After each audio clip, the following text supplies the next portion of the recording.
بسم اللہ الرحمن الرحیم۔ السلام علیکم۔ مزمل وائس آفیشیل میں خوش آمدید۔ میں ایک ویل ایجوکیٹڈ اور نوجوان ہوں۔ میری عمر قریب 24 سال ہے۔ میری فیملی نہیں تھی۔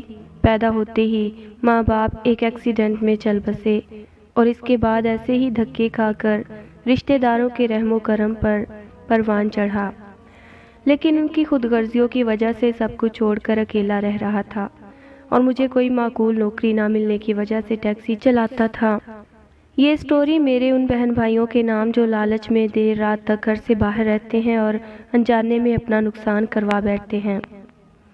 یہ دسمبر کی سرد ترین راتیں تھیں اور آج مجھے صبح سے کوئی سواری نہ ملنے کی وجہ سے میں پریشان تھا اور لالچ میں یہ سوچ کر ادھر ادھر گھومتا پھر رہا تھا کہ شاید کوئی سواری مل ہی جائے، مگر رات کے قریب 12:30 بجے کا وقت تھا۔ میں اپنے گھر سے بہت دور نکل آیا تھا، شاید زیادہ نہیں تو 3 گھنٹے کا سفر تو تھا ہی، اور دھند ہر روز کی طرح عروج پر تھی۔ میں بھی تھکن محسوس کر رہا تھا، اسی لیے گھر جانے کا سوچا۔ میں نے گاڑی اپنے گھر کی طرف دوڑا دی۔ دھند اس قدر تیز تھی کہ بمشکل گاڑی کی لائٹ کچھ فٹ دکھا سکتی تھی۔ میں ابھی تھوڑی ہی دور گیا تھا کہ میں نے محسوس کیا کہ اندھیرے میں کسی وجود نے مجھے رکنے کا اشارہ کیا ہے، مگر میں صرف شک میں تھا۔ اپنے شک کو یقین میں بدلنے کے لیے میں نے گاڑی بیک کی اور ایک خوشی کا احساس گزرا کیونکہ وہ کوئی عورت تھی جو کسی سواری کا ہی انتظار کر رہی تھی۔ مجھے تھوڑا آگے تک جانا ہے، کیا آپ مجھے چھوڑ دیں گے؟ اس عورت نے خود کو مکمل طور پر لپیٹا ہوا تھا، یہاں تک کہ اس کا چہرہ بھی ڈھکا ہوا تھا۔ میں اس کی نسوانی آواز کی پراسراریت پر چونکا۔ جی بالکل، آئیے، میں آپ کو آپ کی منزل تک چھوڑ دوں گا۔ کہتے ہوئے میں نے اس عورت کے لیے گاڑی کا پچھلا دروازہ کھولا اور وہ بھی جلدی سے گاڑی میں بیٹھ گئی۔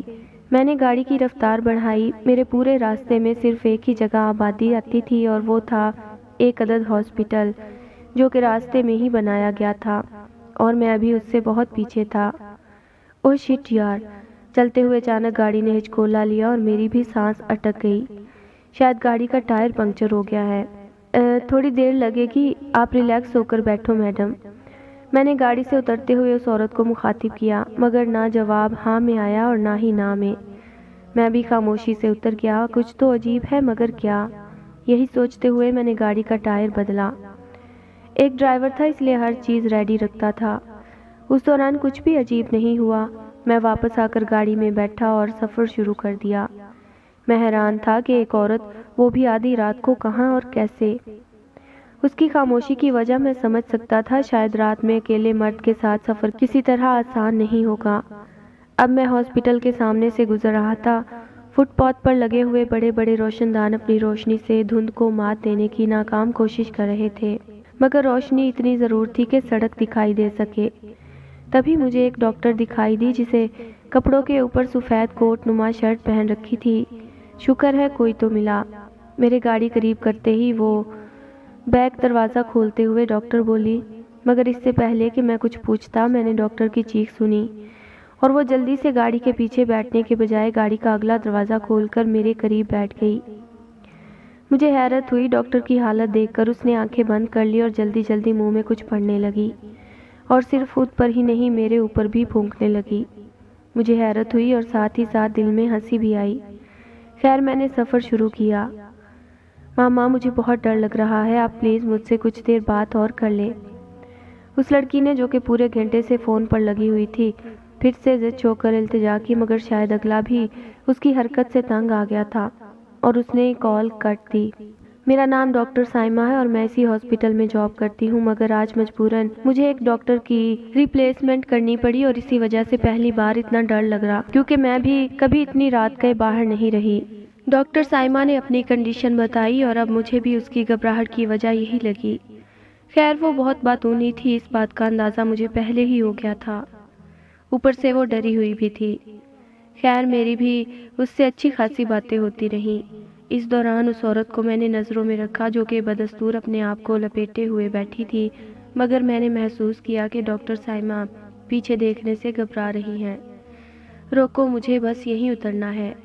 میں نے گاڑی چلاتے ہوئے پھر اس عورت کی آواز سنی، مگر یہ کیا، یہاں تو دور دور تک آبادی کا نام و نشان تک نہیں ہے، بلکہ ایک بہت ہی پرانا اور بوسیدہ قبرستان تھا۔ وہ تو میں اس جگہ کو اچھی طرح جانتا تھا، وہاں سے کئی قصے مشہور تھے۔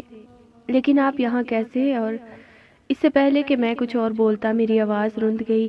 ڈاکٹر سائمہ کی گھبراہٹ کی وجہ مجھے اب سمجھ آ رہی تھی۔ اس عورت کی ایک آنکھ غائب تھی اور دوسری آنکھ پر جیسے الو کی آنکھ رکھی ہو۔ میں کچھ بولتا اس سے پہلے ہی اس عورت نے مجھے کچھ گچھ مچ کیے ہوئے نوٹ پکڑائے اور قبرستان میں داخل ہو گئی۔ اس عورت کا پیچھا کرنے کا شوق میرے اندر بھی پیدا ہوا، کیونکہ مجھے پتا تھا کہ قبرستان 4 دیواروں سے بند ہے، صرف ایک دروازہ ہی ہے جس سے وہ عورت اندر داخل ہوئی تھی۔ اب یہ تو کہہ نہیں سکتے کہ قبرستان سے دوسری طرف ہوگا اس کا گھر۔ آپ کہاں جا رہے ہیں؟ مجھے اترتا دیکھ ڈاکٹر سائمہ گھبرائی۔ آپ بالکل فکر نہ کریں، میں بس ابھی آتا ہوں۔ گاڑی کو لاک کر لیں۔ میں نے ڈاکٹر سائمہ کو مخاطب کیا اور خود قبرستان کی طرف پیر بڑھا دیے۔ خوف تو میرے اندر بھی تھا، مگر اس عورت کے بارے میں جاننے کا شوق بھی تھا۔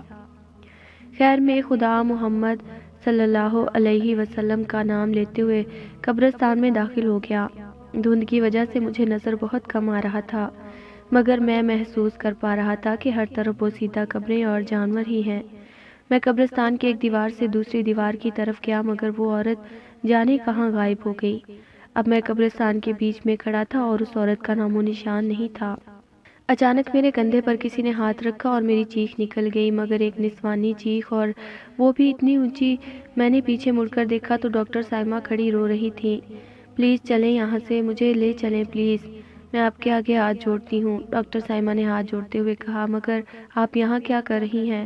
میں نے حیرت اور دبی ہوئی آواز میں کہا، مجھے گاڑی میں اکیلے ڈر لگ رہا تھا۔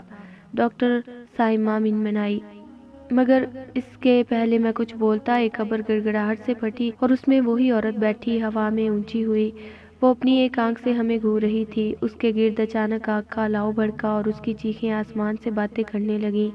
شاید ہم نے اس کا چلہ تباہ کر دیا تھا۔ مجھے سمجھنے میں زیادہ وقت نہیں لگا، یہ ایک جادوگرنی ہے جو کوئی چلہ کر رہی ہے۔ بس پھر کیا تھا، میں نے ڈاکٹر سائمہ کا ہاتھ پکڑا جو یہ سب دیکھ کر میری جھولی میں گر کر بے ہوش ہو چکی تھی، اسے اٹھایا اور بھاگ کر اس قبرستان سے باہر نکل آیا۔ میں حیران تھا کہ اس عورت نے ہمیں زندہ کیسے چھوڑ دیا، مگر اس رات کے بعد میں نے توبہ کر لی کہ کبھی بھی ایسی جگہ نہیں جاؤں گا۔ وہ دن اور آج کا دن میں نے کبھی ٹیکسی نہیں چلائی، کیونکہ ڈاکٹر سائمہ کے توسط سے مجھے ایک فیکٹری میں مینیجر کی جاب مل گئی تھی، اور آج میں اور سائمہ خوشی خوشی اپنی شادی شدہ زندگی گزار رہے ہیں۔